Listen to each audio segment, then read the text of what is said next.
Bonjour à tous et bienvenue pour cette deuxième vidéo du calendrier avant. On est le 2 décembre, j'espère que ça va très bien pour vous, j'espère que la vidéo derrière vous a plu.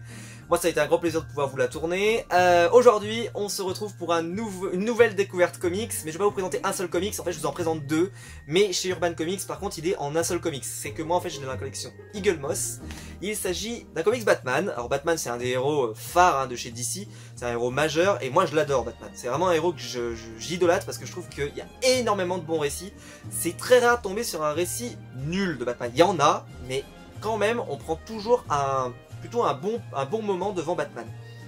Et j'ai décidé de vous parler d'un comics qui n'est jamais ou très rarement proposé comme étant le meilleur point d'entrée pour commencer Batman. Alors que selon moi c'est le meilleur. C'est le meilleur. Et il n'est jamais proposé. Donc on va le faire aujourd'hui. Je vais rétablir un petit peu cette injustice. On est là aussi. Le calendrier de l'Avent de chez Maxime. Et ben il est là pour ça. Et on se retrouve aujourd'hui avec un long Halloween. Alors un long Halloween, c'est un chef-d'œuvre. J'utilise le mot. C'est peut-être, il est dans mon top 5 des meilleurs comics que j'ai jamais lu de ma vie. Quand je l'ai lu dans la collection Eagle Moss, vous imaginez pas. J'ai commencé le tome 1 qui fait 7 numéros. Et en fait, la série fait 15 numéros. Donc ça vous fait un joli tome. Vous imaginez le tome relié chez Urban, il est très très beau. Et là, mais j'ai même pas pu me retenir d'aller vite lire le tome 2. Tellement, mais j'étais impatient de le lire. Et c'était mais génial. Moi, j'ai tout simplement adoré. Et ce comics-là, mais il m'a marqué, mais vous imaginez même pas. Alors, on commence avec le premier. Ah, on commence avec, enfin c'est le même, hein, vous avez compris, donc c'est, parce que je vais pas garder les deux à la main, c'est costaud. Alors, je vous lis tout de suite, les couvertures sont les couvertures spéciales pour Eagle Moss, mais la couverture qui est utilisée chez Urban, c'est celle-là. Voilà, c'est celle que vous voyez derrière, mais je trouve que celle-là est particulièrement sublime, je ne sais pas ce que vous en pensez. Et alors, cet artwork-là, voilà, juste déjà ça doit vous donner envie de l'acheter. Alors, en fait, c'est Batman, qui, si vous ne le savez pas, a été inventé dans la série Detective Comics. Et dans Detective Comics, bah, qu'est-ce qu'il y a? Bah, il y a des enquêtes. Waouh, oui, je sais. Alors, en fait, Batman, c'est un enquêteur. Ça a toujours été un enquêteur. Alors, ça se voit moins sur certains films que d'autres, etc. Ça, c'est une adaptation. Mais par exemple, pour ceux qui aimaient bien la série animée de Bruce Timm et Paul Dini quand vous étiez enfant, peut-être, je ne sais pas. Sinon, je vous encourage à la redécouvrir. Je crois qu'elle est sortie en Blu-ray. Il y avait Batman qui enquêtait justement pour essayer de tomber sur le criminel qu'il recherche. Et bah, manque de bol, tu tombes des fois sur le Joker, sur le Pingouin, tu peux tomber sur Catwoman, tu peux tomber sur... Enfin, les choix sont multiples. Et là, eh ben on sait pas qui c'est. C'est-à-dire que là, Batman, il va sécher. C'est que Batman, il va dire, mais qui fait ça? Je ne sais pas. Et surtout qu'en plus, c'est un mode opératoire dans lequel Batman, comme vous pouvez le voir, et ben en fait, il y a un rapport avec un calendrier. C'est que, pourquoi ça s'appelle un long Halloween? C'est que en fait, ça va commencer à Halloween. Et ça va continuer sur toutes les grandes fêtes. Donc vous allez avoir pourquoi pas un meurtre à Noël, un meurtre à Pâques, pardon, etc., etc. Donc c'est pour ça que vous avez le sorte de calendrier comme ça qui roule. Et vous voyez, donc on vous parle du 31 octobre. Ensuite on vous parle du 1er janvier. Puis du 25 décembre. Puis du 4 juillet, fête américaine. Du 2 août, etc., etc. Enfin bref, plein de dates comme ça. C'est pour ça que je trouve que cette couverture est particulièrement sublime. Et alors je vais vous montrer. Mais regardez cette planche. Non mais franche. Oh là là, mais non mais vraiment, mais c'est un comics, mais d'une qualité. Mais c'est un truc de dingue. Regardez cette double planche, là, cette splash page, comme on dit, quand on parle bien anglish. C'est juste génial. Par exemple, regardez cette page. Boum! Franchement, mais oh, c'est... Alors la couleur, je vous préviens, par contre, il y a une colorimétrie très sombre. C'est un polar. C'est quelque chose, voilà, on enquête. On essaie de savoir. Regardez ce Batman, à quel point il est classe.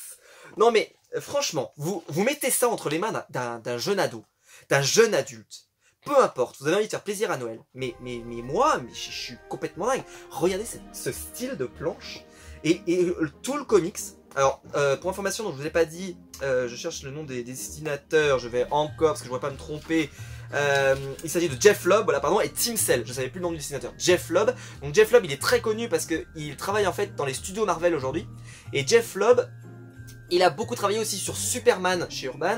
Il a aussi beaucoup travaillé chez Marvel, en particulier sur les héros de couleur. Vous savez, quand il y avait Daredevil Yellow, etc., etc. Bref, beaucoup de choses. Il a travaillé énormément et en fait, c'est quelqu'un qui a été hyper productif. Hein. Je vous le dis tout de suite, c'est vraiment quelqu'un... Et c'est quelqu'un que j'adore. Voilà, il a fait la série Superman Batman aussi. Peut-être nous reparlerons. Eh bien, on retrouve un peu tout le bestiaire. C'est-à-dire tout le bestiaire de Batman. Mais avec d'autres méchants, Par exemple, bah voilà, hein, un méchant très connu, qui a eu droit à un film il y a pas longtemps.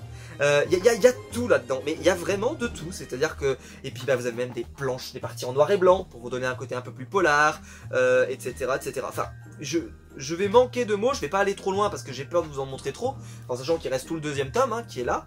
Regardez aussi cette planche, enfin cette cover qui est particulièrement sublime, avec encore une fois, vous voyez, le Batman bien massif. Enfin voilà, je vais essayer de pas aller trop loin, je vous montre, hein, c'est quelque chose de... Voilà, c'est quelque chose de très cool. Ça, si vous voulez faire tomber quelqu'un amoureux de Batman, c'est génial. Alors par contre, pour information, donc le tome, je crois qu'il coûte 35 €, je crois, chez Urban, donc il n'est pas donné. Mais si jamais vous les achetez chez Eagle Moss, dans la boutique Eagle Moss, je crois qu'ils sont toujours disponibles, allez vérifier. Celui-là il coûtait 12,99, celui-là 12,99. Boum, les deux ensemble, 26 €. Donc vous l'avez pour moins cher que ce que ça coûte chez Urban. Donc si jamais vous êtes un peu ric-rac, vous pouvez faire une grosse commande chez Eagle Moss. Alors il faut demander, je crois, pour 40 ou 50 € pour avoir les frais de port gratuits. Mais si vous en prenez, donc on va dire 4 albums, et ben en gros, ou 3 albums même d'ailleurs, c'est gratuit. Voilà, vous les recevrez gratuitement chez vous. Voilà. Enfin, vous les recevrez gratuitement. Je peux comprendre, les frais de port seront payés, donc ça ne vous coûtera pas très cher. Et je vous les conseille, mais plus que tout. Et d'ailleurs, le comics Green Arrow que je vous ai présenté hier, il est dans la collection. Bref, mais je le garde, moi, le mien, parce que je suis désolé, mais je suis sentimental, et le fait d'avoir découvert dans celui-là, je peux pas le vendre. Voilà, il y a 15 numéros, ça, 13 numéros, pardon, 13 numéros. Plus court que ce que je pense. 13 numéros, et c'est génial. Voilà. Et donc, si vous voulez faire plaisir à quelqu'un à Noël, n'hésitez plus une seule seconde. Si vous voulez voir un Batman qui enquête, qui vraiment a envie de savoir qui tue à ces différentes fêtes, etc. Et même vous allez avoir envie de savoir, vous allez lui dire, mais qui est-il? Et à la fin, vous allez avoir la révélation. Et quand vous avez la révélation, vous faites, waouh. Et ben voilà, c'est que la mission est réussie. Voilà, j'espère que la vidéo vous aura plu. Si c'est le cas, n'hésitez pas à mettre un pouce bleu et à vous abonner. N'hésitez pas à faire un tour dans YouTube si vous voulez me soutenir. Il est là pour ça. Si vous avez quelques secondes à m'accorder, c'est gentil de votre part. Aucune obligation comme d'habitude, mais ça me fait toujours très plaisir. Et quant à nous, on se retrouve très vite. On se retrouve demain. On se retrouve demain, les enfants. Demain pour une prochaine vidéo avec un nouveau comics. Alors, il n'y aura pas que du DC, puisque demain, on parle de Marvel. À demain!